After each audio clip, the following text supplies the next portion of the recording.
샬롬.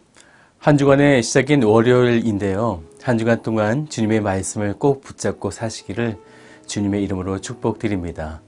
다 같이 기도하겠습니다. 참 좋으신 아버지 하나님 감사드립니다. 하나님께서 오늘 우리에게 하루의 삶을 허락하시고 또한 일주일의 시작을 할 수 있도록 인도하여 주심에 감사를 드립니다. 일상의 삶 속에서 주시는 은혜를 늘 기억하게 하시고 그곳에서 우리가 삶의 예배를 통하여 아버지 하나님께 늘 나아갈 수 있도록 우리 모든 성도들을 붙잡아 주시옵소서. 행하실 주님을 찬양하며 살아계신 예수 그리스도의 이름으로 기도드립니다. 아멘. 네, 오늘 함께 보실 말씀은 출애굽기 9장 27절부터 35절까지의 말씀 되겠습니다. 바로가 사람을 보내어 모세와 아론을 불러 그들에게 이르되 이번은 내가 범죄하였노라. 여호와는 의로우시고 나와 나의 백성은 악하도다. 여호와께 구하여 이 우레소리와 우박을 그만 그치게 하라. 내가 너희를 보내리니 너희가 다시는 머물지 아니하리라.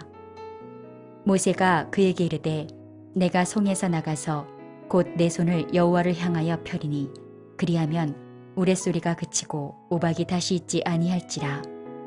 세상이 여호와께 속한 줄을 왕이 알리이다. 그러나 왕과 왕의 신하들이 여호와 하나님을 아직도 두려워하지 아니할 줄을 내가 아나이다. 그때에 보리는 이삭이 나왔고 삶은 꽃이 피었으므로 삶과 보리가 상하였으나 그러나 밀과 쌀보리는 자라지 아니한 고로 상하지 아니하였더라. 모세가 바로를 떠나 성에서 나가 여호와를 향하여 손을 펴매 우레소리와 우박이 그치고 비가 땅에 내리지 아니하니라. 바로가 비와 우박과 우레소리가 그친 것을 보고 다시 범죄하여 마음을 완악하게 하니 그와 그의 신하가 꼭 같더라. 바로의 마음이 완악하여 이스라엘 자손을 내보내지 아니하였으니 여호와께서 모세에게 말씀하심과 같더라. 오늘 말씀은 애굽에 내려진 7번째 재앙인 우박이 내리고 있는데요. 24절의 말씀을 보면 불덩이가 우박에 섞여서 내리고 있다고 말씀하죠. 그래서 모든 채소와 또한 들의 모든 나무들이 꺾이게 되었다라고 말씀합니다. 이러한 극심한 공포 속에서 바로가 처음으로 잘못을 시인하게 되죠. 오늘 본문 말씀 27절의 말씀을 보세요. 바로가 사람을 보내어 모세와 아론을 불러 그들에게 이르되 이번은 내가 범죄하였노라 이렇게 말씀했어요. 이전에는 자신의 죄를 인정하지 않고 요구사항만 주장하였는데 바로가 이번에는 자신의 죄를 지었다고 처음 인정하는 것이죠. 물론 이것은 진짜 죄를 뉘우치고 회개하는 것이 아니라 이 어려운 순간을 어떻게든 지나가게 하려는 하나의 방법일 것입니다. 왜냐하면 그는 이후에 이런 자신의 입장을 또 번복하기 때문이죠. 말씀을 좀 먼저 볼까요? 28절의 말씀을 보면 여호와께 구하여 이 우레소리와 우박을 그만 그치게 하라. 그러면 이 백성들을 놓아주겠다라는 거죠.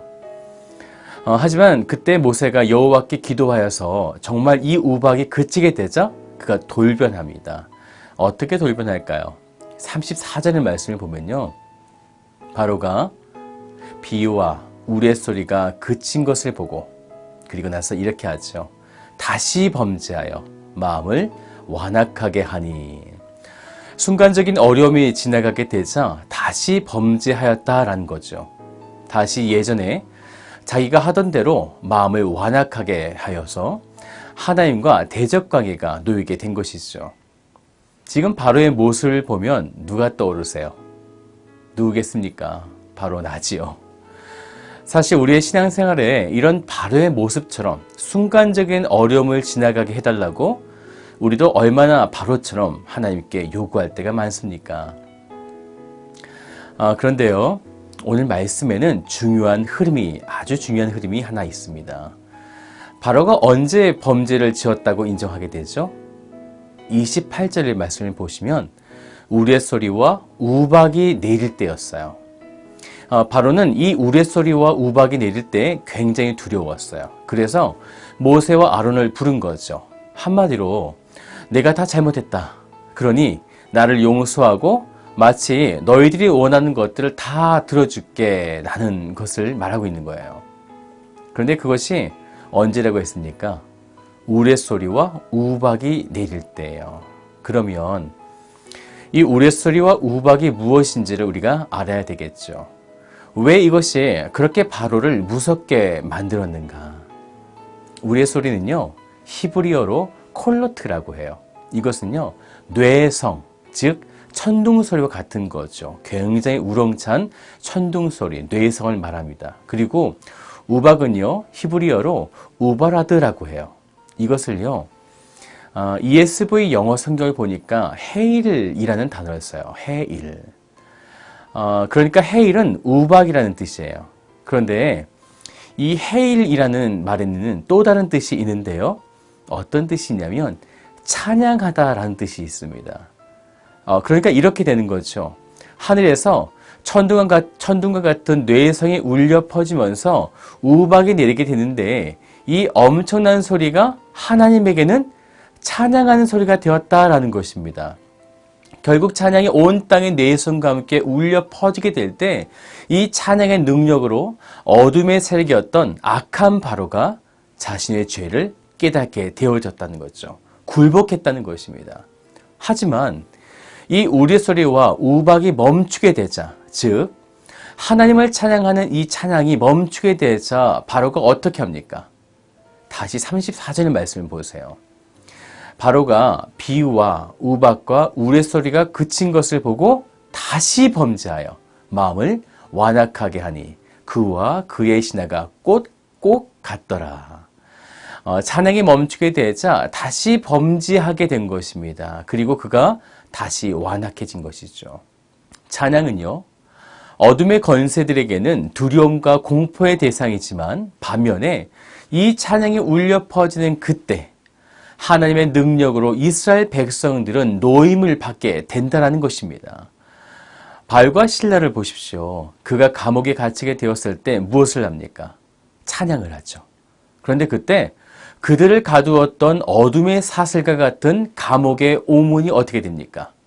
풀려나게 됩니다. 이것이 바로 찬양의 능력입니다.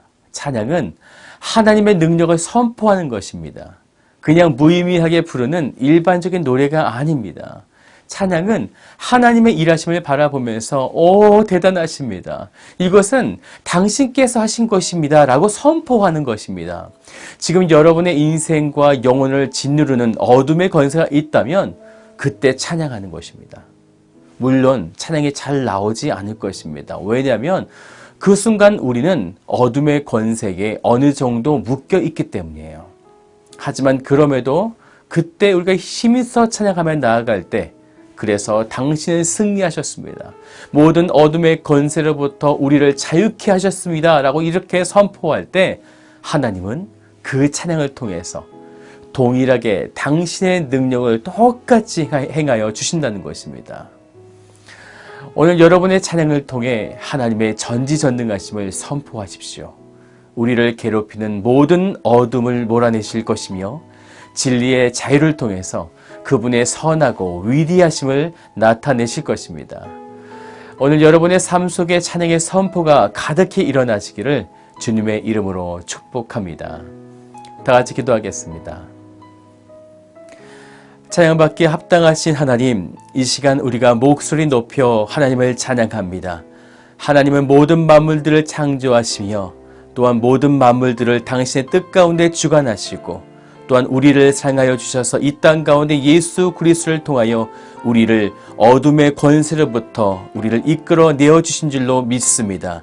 이제 우리가 삶 속에서 우리 인생 가운데 날마다 구원하신 그 살아계신 하나님을 찬양하며 나아갈 수 있도록 이 시간 우리와 함께 동행하여 주시옵소서. 찬양하지 못할 때, 찬양이 입술 가운데 나오지 못할 때 주의 성령께서 도우셔서 오늘 하루의 삶 속에 기뻐하며 찬양의 이 선포를 울려 퍼지게 할 수 있도록 주님께서 붙들어 주시옵소서. 그렇게 행하실 하나님을 찬양하며 살아계신 예수 그리스도의 이름으로 기도드립니다. 아멘.